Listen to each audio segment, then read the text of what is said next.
नमस्कार, फ्रिडम फोरमको प्रस्तुति कार्यक्रम सूचनाको हकमा स्वागत छ। सार्वजनिक चासोका सूचना पाउनु तपाईँ हाम्रो मौलिक अधिकार हो। सूचना पारदर्शी गर्नु प्रत्येक सार्वजनिक निकायको दायित्व हो। त्यसैले सूचनाको हक सम्बन्धी ऐन 2064 अनुसार हरेक नागरिकलाई सरकारका सूचनाको हकदार बनाउन हामी प्रतिबद्ध छौँ। सूचनाको हक सम्बन्धी अभियानमा समर्पित विभिन्न संस्थाको सहकार्यमा तयार यस कार्यक्रममा हामी सूचनाको हक सम्बन्धी ऐन 2064 कार्यान्वयनमा आएपछिका सफलता र चुनौतीहरू जोड्नेछौँ। लोकतन्त्रको मेरुदण्ड नागरिक हुन्। नागरिकलाई लोकतान्त्रिक प्रक्रियामा सामेल गराउन स्थानीय निकायमा लोकतान्त्रिक अभ्यास हुनुपर्छ। लोकतान्त्रिक अभ्यास भनेको चाहिँ चुनाव हो, तर 12 वर्ष नाग्यो स्थानीय निकायको चुनाव भएको छैन। गएको वर्ष निर्वाचन आयोगले भनेको थियो स्थानीय निकायको चुनावका लागि हामी तयार छौँ र यसका लागि 12 अर्ब रुपियाँ छुट्याएका छौँ। तर यहाँ चुनाव गर्ने र तल्लो तहका नागरिकलाई लोकतन्त्रको अभ्यासमा सामेल गराउने मामिलामा दलहरूमा इच्छा शक्ति देखिएन। स्थानीय निकायको चुनावका सन्दर्भमा दलहरूले आफ्नै घोषणा बिर्सिदिए। तर पनि अकाट्य सत्य चाहिँ के हो भने अधिकांश नागरिक तल्लो तहमा बस्छन् र तिनका लागि सिंहदरबारभन्दा स्थानीय तहको राज्य संयन्त्र बढी महत्त्वपूर्ण हुन्छ, जुन राज्यले कहिल्यै बुझ्न सकेन।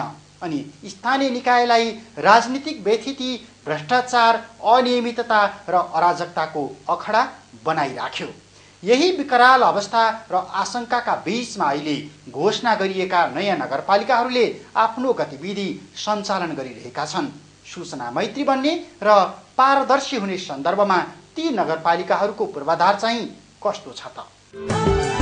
पछिल्लो पटक सरकारले देशभरका 258 वटा गाविसलाई गावेर 61 वटा नगरपालिका घोषणा गर्दा काठमाडौँ गाउँ विकास समिति विहीन बन्यो। काठमाडौँ उपत्यकामा 9 वटा नगरपालिका थपिए। तिनै 9 नयाँ नगरपालिका मध्येको टोखा नगरपालिका। तर गाविस हुँदा र नगरपालिकामा स्तर उन्नति गरिँदा साधन स्रोतमा खासै परिवर्तन आएको छैन। जनसङ्ख्याका हिसाबले आसपासका झोर महाङ्काल, टोखा सरस्वती, टोखा चण्डेश्वरी, धापासी र गोङ्गबु सहित 5 गाविसका 25,000 भन्दा बढी घर परिवारका झण्डै 1 लाख नागरिक टोखा नगरवासी भएका छन्। तर पनि नगरवासीका हकमा नगरपालिकाहरूले प्रवाह गर्नुपर्ने सूचना र तत्अनुसारका सूचना मैत्री गतिविधि टोखा नगरपालिकाले गर्न सकेको छैन। सूचनाको हक सम्बन्धी ऐन 2064 र स्थानीय निकाय स्रोत परिचालन तथा व्यवस्थापन कार्यविधि 2069 अनुसार कुनै पनि स्थानीय निकायले अनिवार्य रूपमा प्रत्येक 3 महिनामा 20 किसिमका सूचनाहरू स्वतः सार्वजनिक गर्नुपर्ने हुन्छ, जसले नागरिक प्रति ती निकायलाई जवाफदेही र पारदर्शी बनाउँछ। तर टोखा नगरपालिकाका अधिकारीहरू भन्छन् सूचनाको हक र यससँग जोडिएका अन्य गतिविधिका सन्दर्भमा हामी अझै अभ्यस्त हुन सकेका छैनौं। पूर्वाधार छैनन् र आजसम्म सार्वजनिक सुनवाईसम्म गर्न सकेका छैनौं। भर्खरै बनेको नगरपालिका जोसँग आफ्नै स्रोत साधनहरू यथेष्ट मात्रामा छैनन्। सूचना प्रवाहहरूमा हामीले वेबसाइट निर्माणकै किसिमको कुरो हामी पहिला उसमा छौँ भने जननिर्वाचित पदाधिकारीहरू नभइरहेको अवस्थामा, स्थानीय निकायको निर्वाचन नभएको अवस्थामा स्थानीय स्तरमा वडाका ती तल्लो तहसम्म नगरपालिकाले गरेका हरेक किसिमका गतिविधिहरू त्यो तल्लो तहसम्म पुर्याउनलाई वडा नागरिक मञ्चलाई सशक्त रूपमा अगाडि सारिरहेको अवस्था छ। नगरपालिका गठन भइसकेपछि सार्वजनिक सुनाइ भएको छैन। यो बीचमा पूर्वाधार बिना नै नगरपालिका घोषणा गरियो भन्ने टिप्पणी प्रशस्तै आए। केही नगरपालिकाले आफ्नो नागरिक बडापत्र समेत राख्ने ठाउँ छैन, के को सार्वजनिक सुनवाई, कताको सामाजिक परीक्षण भन्ने प्रश्न गर्दै सूचना उपलब्ध गराए। जनसङ्ख्या पर्याप्त छ अथवा मोटर बाटोले छोएको छ भन्ने हिसाबले मात्र नगरपालिका घोषणा गर्दाको परिणाम। धेरै नगरपालिकाको सेवा सुविधा अहिले पनि गाविसको भन्दा माथि उठ्न सकेको छैन। पूर्वाधार अथवा स्रोत र साधन भएका नगरपालिकाले पनि सुशासन र पारदर्शिताका हिसाबले त्यसको समुचित व्यवस्थापन गर्न सकेका छैनन्। सूचना प्रवाह संयन्त्र, सूचना मैत्री गतिविधि र जवाफदेहिताका सन्दर्भमा अर्को उदाहरण हो बुढा नीलकण्ठ नगरपालिका। आसपासका विभिन्न 6वटा गाविस गाभिएको बुढा नीलकण्ठ नगरपालिकाको जनसङ्ख्या 1 लाख भन्दा माथि छ। तर यो नगरपालिकाले आजसम्म एउटा नागरिक बडापत्र समेत राखेको छैन। अहिलेसम्म न सार्वजनिक सुनवाई भएको छ, न सूचना स्वतः सार्वजनिक गर्ने वेबसाइट नै सञ्चालनमा छ। तर नगरपालिकाका कार्यकारी अधिकृत वीरेन्द्र देव भारती दावी गर्छन्, हामीले सूचनाको हक बुझेका छौं, हामी पारदर्शी र जवाफदेही बन्न प्रयत्नशील छौं। कर्मचारीले मात्रै उहाँहरूको राजनीतिक दलको समन्वय सहजीकरण पनि लिन पर्यो र अब काम पनि गर्नु दोहोरो जिम्मेवारी जस्तो उहाँहरूको पनि एक ठाउँमा आफ्नो भूमिका छँदैछ। तर फेरि कानुनी भूमिकामा यता कार्यकारी अधिकृतलाई नै दिइरहेको भावनाले दुईटैको सामञ्जस्य गरेर जानुपर्ने एउटा खालको चुनौती। जस्तै हाम्रा महत्त्वपूर्ण डकुमेन्ट हामीले परिषद गऱ्यौँ, परिषदको निर्णय सार्वजनिक गऱ्यौँ। परिषदको बुक अहिले इजिली अभाइलेबल छ, सार्वजनिक रूपमा छ। हुन्छ सहजीकरण समितिको बैठक जो राजनीतिक दलको सर्वदलीय बैठक हुन्छ त्यसको माइनेटहरू हामीले सरकारवालालाई उपलब्ध गराइदिन्छौँ। यो नगरपालिकाले तत्कालीन बुढा नीलकण्ठ, महाङ्काल, खड्ग, भद्रकाली, चपली, कपन, चुनिखेल गाविसलाई समेटेको छ र जनघनत्वका हिसाबले यो उपत्यका नगरपालिकाहरूमा सबैभन्दा बढी जनसङ्ख्या भएको क्षेत्र पनि हो। सूचनाको हक सम्बन्धी ऐन र स्थानीय निकाय स्रोत परिचालन तथा व्यवस्थापन कार्यविधि 2069 अनुसार कुनै पनि नगरपालिकाले आफ्नो वेबसाइटमा ऐन, नियम तथा निर्देशिका, संस्थागत परिचय तथा व्यवस्था, वार्षिक कार्ययोजना, नीति तथा कार्यक्रम, बजेट, आमदानी र खर्च, राजस्व, वैदेशिक सहयोग, परियोजना तथा कार्यक्रमहरू, सामाजिक सुरक्षा अन्तर्गतका सूचना, नगर परिषद र बोर्डका बैठकका निर्णय, नागरिक बडापत्र, सामाजिक तथा सार्वजनिक परीक्षण, लेखा परीक्षण प्रतिवेदन, सार्वजनिक खरिद तथा बिक्री बोलपत्र सूचना र प्रक्रिया, न्यूनतम शर्त तथा कार्य सम्पादन मूल्याङ्कन परिणाम, सूचना प्रवाहको अभिलेख, सूचना अधिकारीको विवरण तथा जरुरी सूचना सहित कम्तीमा 19वटा टेबल बनाएर वेबसाइट मार्फत सूचना सार्वजनिक गर्नुपर्छ। तर यो व्यवस्था अनुसार नवघोषित कुनै पनि नगरपालिकाले यो अभ्यास थालेका छैनन्। सूचना मैत्री बन्ने सन्दर्भमा नयाँ नगरपालिकाहरूले न कुनै आधिकारिक प्रकाशन सुरु गरेका छन्, न सूचना अधिकार बारे उनीहरूलाई पर्याप्त ज्ञान छ, न तालुक निकायबाट आवश्यक जनशक्ति नै खटाइएको छ। गाविस हुँदाको कार्यशैलीबाटै नयाँ नगरपालिकाहरू चलिरहेका छन्। नियमित लेखा परीक्षण र त्यसको वार्षिक प्रतिवेदन सार्वजनिक गर्ने त भनिएको छ, तर गाभिएका गाविसहरूको पुरानो हिसाब किताब नै मिलेको छैन। कतै बेरुजु, कतै अलपत्र योजना सम्हाल्नु पर्ने अवस्था छ। विकास निर्माण, शान्ति सुरक्षा योजना सञ्चालन, नक्सा पासदेखि घर व्यवहारका कुनै पनि प्रमाणित दस्तावेज बनाउने प्रस्थान बिन्दु नगरपालिकाबाटै सुरु हुन्छ। तर सिंहदरबारबाट केही किलोमिटरको दूरीमा रहेका नयाँ नगरपालिकाको पूर्वाधार र सूचना प्रवाह गर्ने संयन्त्र यस्तो छ भने उपत्यका बाहिरका 52वटा नयाँ नगरपालिकाले कस्तो अभ्यास गरिरहेका होलान्? स्वाभाविक प्रश्न उठ्छ। 12 वर्षमा त खोला पनि फर्किन्छ भनिन्छ, तर काग कराइरहन्छ, पिना सुकिरहन्छ भने जस्तै दलहरूले स्थानीय तहका नागरिकको आफ्नो सरकार आफै चुन्ने अधिकार खोसेको 12 वर्ष भयो। तर त्यो मताधिकार फर्काउने सार्थक राजनीतिक पहल यो बीचमा कहिल्यै भएन। जतिसुकै लोकतन्त्रको दुहाई दिए पनि त्यसको परीक्षण भनेको यस्तै चुनाव र संयन्त्रले गर्छ, जुन परीक्षामा दलहरू फेल भएका छन्।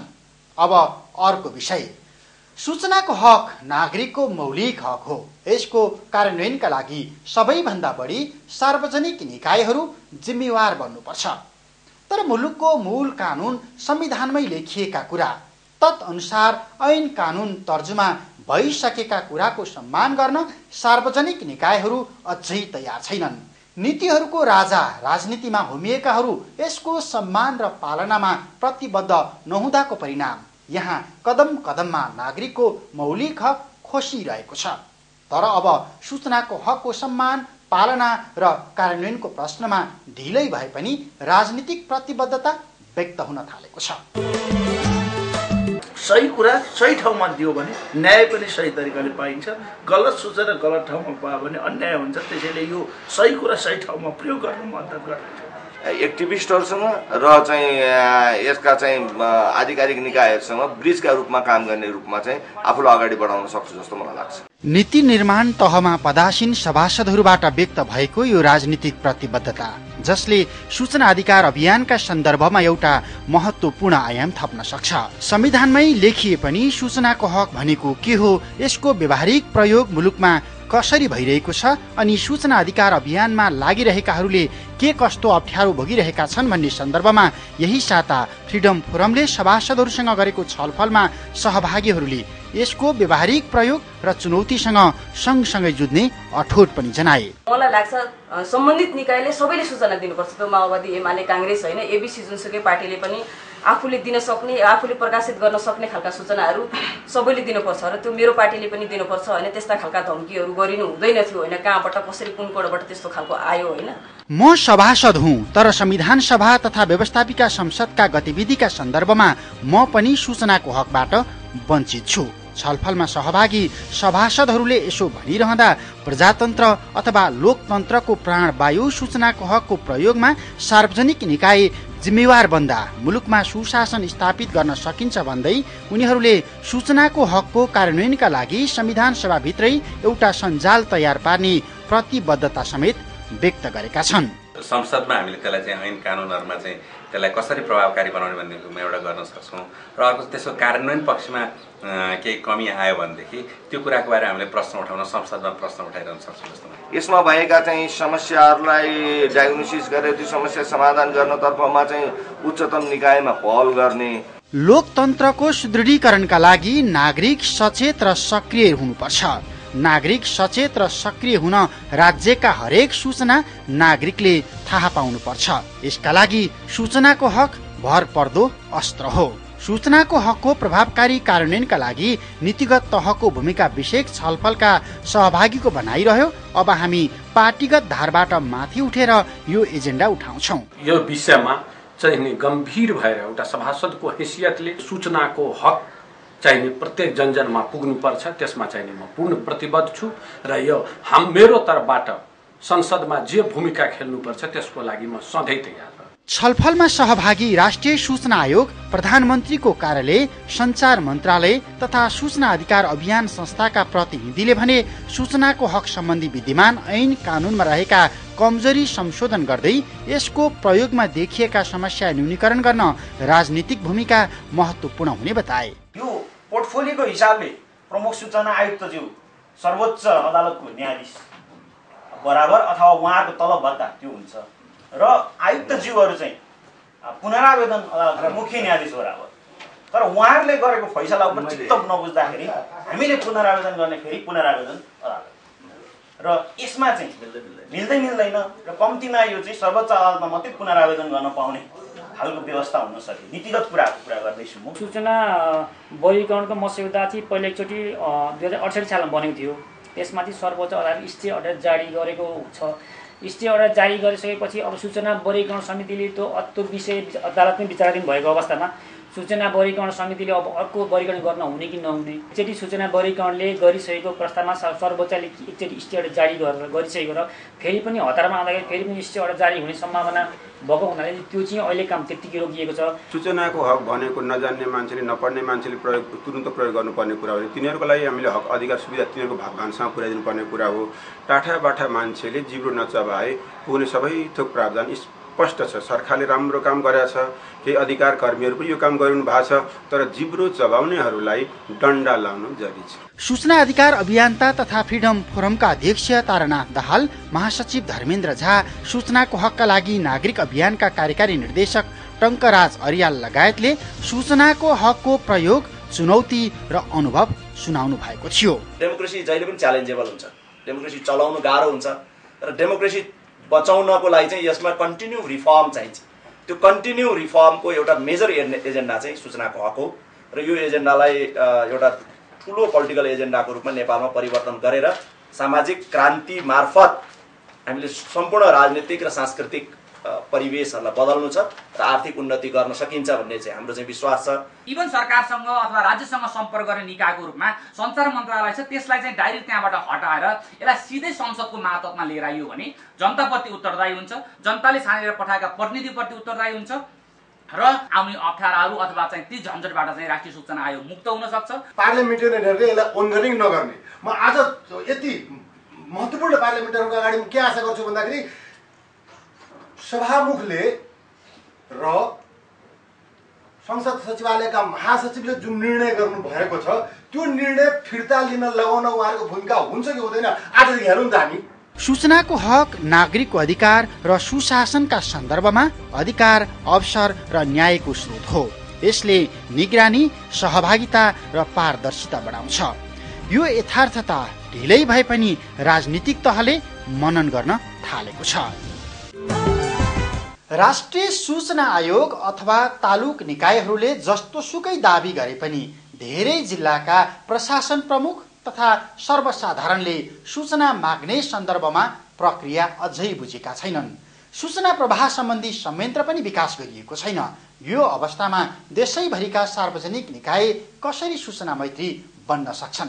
त्यसैले तपाईँ पनि जानिराख्नुहोस्, सार्वजनिक निकायमा सूचना माग्ने र सूचना प्रवाह गर्ने कानुनी व्यवस्था कस्तो छ त?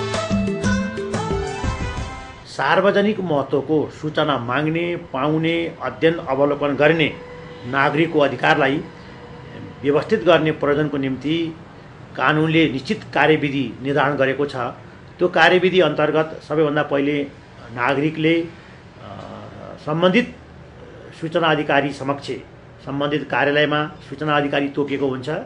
सूचना अधिकारी समक्ष आफूले चाहेको सूचना के कुन किसिमको सूचना माग्न चाहेको हो त्यो सूचनाको निम्ति निवेदन दिनुपर्छ र सूचना अधिकारीले मागेको सूचना, नागरिकले मागेको सूचना त्यो जीवज्यानसँग सम्बन्धित रहेछ भने 24 घण्टाभित्र दिनुपर्छ। सामान्य प्रकृतिको सूचना रहेछ भने 15 दिनभित्र दिइसक्नुपर्छ। यदि सूचना अधिकारीले मागेको सूचना नदिएको अवस्था 15 दिनभित्र रह्यो भने सम्बन्धित सूचना माग्ने नागरिकले कार्यालय प्रमुख समक्ष उजुरी गर्न पाउँछन्। 7 दिनभित्र उजुरी दिने, 7 दिनभित्रै सम्बन्धित कार्यालय प्रमुखले सूचना दिनुपर्छ।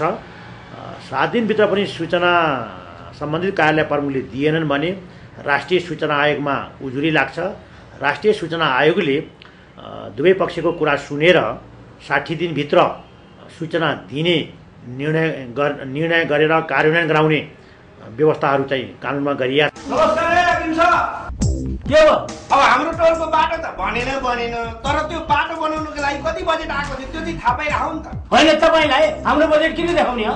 हामीलाई सूचनाको अधिकार अन्तर्गत सार्वजनिक निकायमा हुने सबै काम कुरा थाहा पाउने अधिकार छ।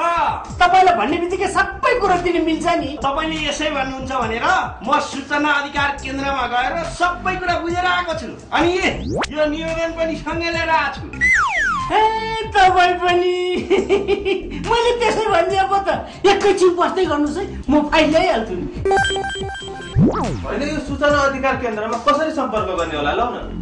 सूचना अधिकार केन्द्रको पैसा नलाग्ने फोन नम्बर 166001700000 मा फोन गरेर सूचनाको हकको बारे बुझ्न सकिन्छ। गभर्नेन्स फ्यासिलिटी नेपालको सहयोगमा संचार परियोजनाका लागि सूचनाको हकको लागि नागरिक अभियान र राष्ट्रिय सूचना आयोग। सूचना अधिकार प्रयोग गर्दा भ्रष्टाचार विरुद्ध जनमत तयार हुन्छ। सार्वजनिक निकायहरूमा सामाजिक जवाफदेहिता बढ्छ। नागरिकहरूले राज्यबाट प्राप्त सेवा सुविधा सहज र समयमै प्राप्त गर्न सक्छन् अनि विकास निर्माणका काम प्रभावकारी बन्छन्। यो अनुभवले सिकाएको पाठ हो। त्यसैले त अहिले नागरिकहरू देशव्यापी रूपमा सूचना अधिकार प्रयोगका सन्दर्भमा सचेत भएका छन्। त्यसैको एउटा आधार सूचना अधिकार केन्द्रमा पुग्ने गुनासो र निवेदनलाई लिन सकिन्छ। अब लागौं सूचना अधिकार केन्द्र कोटेश्वरतर्फ। सूचना अधिकार केन्द्र कोटेश्वरबाट पछिल्लो 15 दिनको अवधिमा 248 जनाले आफ्नो सूचना अधिकार बारे सेवा लिएका छन्। केन्द्रले फागुन 15 गतेदेखि 30 गतेसम्म 9 वटा निवेदन, 5 वटा उजुरी र 8 वटा पुनरावेदन लेखनमा सहयोग गरेको जनाएको छ। यस्तै 15 दिनको अवधिमा फोनबाट 181 जनाले आफ्नो सूचना अधिकार बारे परामर्श लिएका छन् भने 8 जनालाई इमेल मार्फत निवेदन, उजुरी र पुनरावेदन सम्बन्धी समस्या बारे केन्द्रले सघाएको छ। 15 दिनमा चाहिँ 22 वटा निवेदन उजुरी पुनरावेदन मस्यौदा गरेर सहयोग गरेका छौँ, जसमध्ये चाहिँ निवेदन 9वटा, उजुरी 5वटा र पुनरावेदन 8वटा रहेका छन्। केन्द्रकी कार्यक्रम संयोजक अनिता शर्माका अनुसार यो बीचमा 2वटा फ्याक्स र 5वटा एसएमएसबाट सेवाग्राहीले आफ्नो सूचना अधिकार बारे गुनासो टिपाएका छन्। 15 दिनको अवधिमा कार्यालयमै आएर सूचना अधिकार बारे मौखिक समस्या र जिज्ञासा राख्नेको संख्या भने 30 जना रहेको सूचना अधिकार केन्द्र कोटेश्वरले जनाएको छ। राष्ट्रिय सूचना आयोगले पदाधिकारी पाउँदा हामीले भनेका थियौं अब आयोगले पुराना सकारात्मक नजिरमा टेकेर नागरिकको थाहा पाउने अधिकार सुरक्षित गर्ने सन्दर्भमा ओजिलो काम गर्नुपर्छ। तर यो बीचमा आयोगले उजुरी पुनरावेदन फैसला तथा गुनासोका सन्दर्भमा चित्तबुद्ध भूमिका खेल्न सकेन। सूचना मागकर्ताहरूको भनाई सापट लिएर भन्ने हो भने आयोगका पदाधिकारीले प्रचलित ऐन कानुन विपरीतका फैसला गरे, दिन गन्ती नै नगरी धेरै उजुरी तामेलीमा राखे, संवेदनशील सूचनाको व्याख्या आफैले गरे र आफैले उल्ट्याउने काम पनि गरे। यसले सूचना अधिकार आन्दोलनमा नकारात्मक सन्देश दिइराखेको छ। अब साता संक्षेप। नागरिकको सूचना अधिकार सुरक्षित गर्न क्रियाशील रहनुपर्ने राष्ट्रिय सूचना आयोगले मेलम्ची खानेपानी आयोजनाको पाइप बिछ्याउने काम, सडक खन्ने तथा पुर्ने काम छिटो गर्न ठेकेदार पक्षलाई निर्देशन दिएको छ। आयोगले आफ्नो प्रगति विवरण सार्वजनिक गर्न यही साता गरेको पत्रकार सम्मेलनमा प्रमुख सूचना आयुक्त कृष्णहरि बास्कोटाले स्पष्ट पारे, हामीले यो बीचमा सडक कालोपत्रे गर्ने सम्बन्धमा न्यूनतम क्षति हुने गरी तोकिएको समय अवधिभित्र काम सक्न निर्देशन दियौं। तर जब सञ्चारकर्मीले यो त राष्ट्रिय सतर्कता केन्द्र र अख्तियारको काम होइन र भन्ने प्रश्न गरे, तब प्रमुख आयुक्त तथा आयुक्तहरूले क्षेत्राधिकार बाहिर गएर आयोगले भूमिका खोजेको सम्बन्धमा प्रष्टीकरण दिनु पर्यो। जुन टाइम फ्रेममा चाहिँ काम भइरहेको छ त्यो भएन भने हाम्रो कन्सर्नको विषय हो। त्यसैले हामीले के भन्यौं भने कि तिमीले बाटो खन्दा कहिले खन्ने हो, त्यो टोलमा बाटो कहिले खन्ने हो, कहिले पुर्ने हो, कहिले चाहिँ पिच हुने हो भन्ने सूचना चाहिँ ठाउँ-ठाउँमा चाहिँ सार्वजनिक गरेर होर्डिङ बोर्ड राख। जिम्मेवारी सम्हालेपछि दोस्रो नियमित पत्रकार सम्मेलन गरेको आयोगले संविधान प्रदत्त सूचनाको हकलाई नागरिकको मौलिक हकका रूपमा स्थापित गर्न राष्ट्रिय सूचना आयोगले सबै मन्त्रालय, केन्द्रीय निकाय र तिनका मातहत कार्यालयको काम कारबाहीलाई पारदर्शी बनाउन विशेष आदेश दिएको पनि जनाएको छ। आयोगले सूचनाको हकको प्रभावकारी कार्यान्वयनका लागि 75 वटै जिल्लामा 3-3 महिनामा गर्नुपर्ने स्वत प्रकाशन सम्बन्धी कामको अनुगमन गर्ने जिम्मेवारी हुलाक प्रशासनलाई तोकिएको जनाए पनि 75% हुलाक कार्यालय नेतृत्वविहीन छन् र भएका कर्मचारीमा समेत सूचनाको हक सम्बन्धी ज्ञानको अभाव रहेको हुलाक कार्यालयका कर्मचारीहरूले स्वीकारिरहेको अवस्था छ। पत्रकार सम्मेलनमा प्रमुख आयुक्त बास्कोटाले दावी गरे, सूचनाको हकबारे विद्यालय तहदेखि नै विद्यार्थीलाई जानकारी गराउन यसलाई पाठ्यक्रममा समावेश गर्ने पहल पनि आयोगले गरिरहेको छ। गोरखाको श्री भवानी उच्च माध्यमिक विद्यालयमा कक्षा 11 र 12 मा पढ्ने विद्यार्थीहरू बीच यही साता नेपालमा सूचनाको हक, यसको व्यावहारिक प्रयोग तथा निबन्ध प्रतियोगिता बारे अन्तर्क्रिया गरिएको छ। राष्ट्रिय सूचना आयोग तथा सूचनाको हकका लागि नागरिक अभियानको सहयोगमा स्टुडेन्ट्स सोसाइटीका तर्फबाट चक्रवर्ती हबी एजुकेसन एकाडेमी कलेज अफ लका विद्यार्थीले सूचनाको हकका बारेमा सामूहिक अन्तर्क्रिया गरेका हुन्। कार्यक्रममा विवेक वैश्य, दीपक कुमार शर्मा, विज्ञान तिमल सिन्हा, अस्मिता ढकाल लगायतले सूचनाको हकको व्यावहारिक प्रयोग र कानुनी व्यवस्थाबारे प्रशिक्षण दिएको सूचनाको हकका लागि नागरिक अभियानका कार्यक्रम संयोजक सरोज विष्टले बताउनुभयो। तेह्रथुमको योयाकजुङ गाउँ विकास समितिमा सूचनाको हक सम्बन्धी अभिमुखीकरण कार्यक्रम सम्पन्न भएको छ। सूचनाको हकका अभियन्ता कृष्ण विदुखी गौतमका अनुसार देउराली सोसाइटी तेह्रथुमले स्थानीय युवाहरूलाई सूचनाको हकबारे जानकारी दिन कार्यक्रम आयोजना गरेको हो। सो अवसरमा सहभागीहरूलाई सूचनाको हक भनेको के हो, यसको प्रयोग कसरी गर्ने, कस्ता सूचना माग्न पाइन्छ र सूचना माग्दा लेख्ने निवेदन कस्तो हुन्छ भन्ने विषयमा प्रशिक्षण दिइएको थियो। 30 जनाले भाग लिएको उक्त अभिमुखीकरणका अवसरमा दुर्गा माध्यमबाको संयोजकत्वमा 13 सदस्यीय सुशासनका लागि युवा सञ्जाल गठन भएको कार्यक्रम व्यवस्थापक नाइट स्टार क्लब योयाकजुङले जनाएको छ।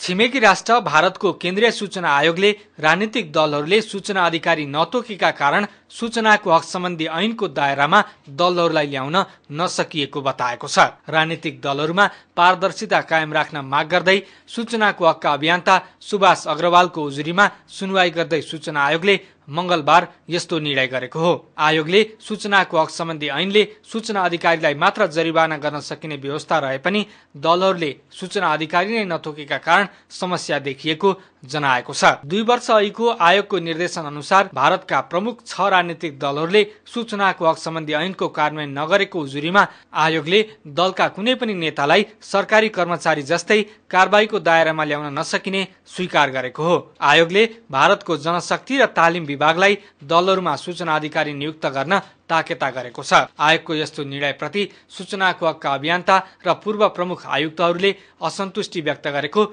freedominfo.org ले जनाएको छ।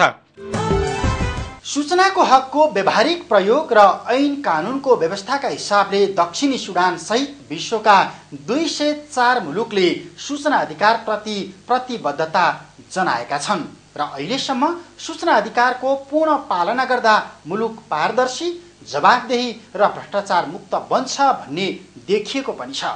त्यसैले यसको पूर्ण प्रयोगका लागि तपाईँ हामी अग्रसर हुनुपर्छ। यो अधिकार प्रयोग गर्दा यदि कुनै समस्या आएमा तपाईँ हामीलाई सम्झनुहोस्। Freedom फोरमको post box number 24292 Thapathali काठमाडौँमा पत्र पठाउनुहोस् अथवा 01 42 26 099 मा हामीलाई फ्याक्स गर्नुहोस्। तपाईँ फ्रिडम फोरमको कार्यालयको टेलिफोन नम्बर 01 410 20 30 मा पनि सम्पर्क गर्न सक्नुहुन्छ अथवा rti support@freedomforum.org.np यो हाम्रो इमेल ठेगाना हो। सूचना अधिकार केन्द्रमा सोझै गुनासो टिपाउन चाहनुहुन्छ भने केन्द्रको पैसा नलाग्ने टोल फ्री नम्बर 1660 01 मा सम्पर्क गर्न सक्नुहुन्छ। एसएमएसबाट सहभागिता जनाउन चाहनेका लागि मोबाइलको मेसेज बक्समा गएर आरटीआई सेन्टर टाइप गर्नुहोस् र समस्या लेखेर 4555 मा सेन्ड गर्नुहोस्। हामी तपाईको गुनासो समाधानका लागि खबरदारी गरिरहनेछौँ। हवस् त आजको कार्यक्रमको समय सकियो। अर्को साता तपाईँ हाम्रो भेट हुने नै छ। याद राख्नुहोस्, सूचना हाम्रो अधिकार, हामीले तिरेको कर हाम्रो हिसाब। नमस्ते।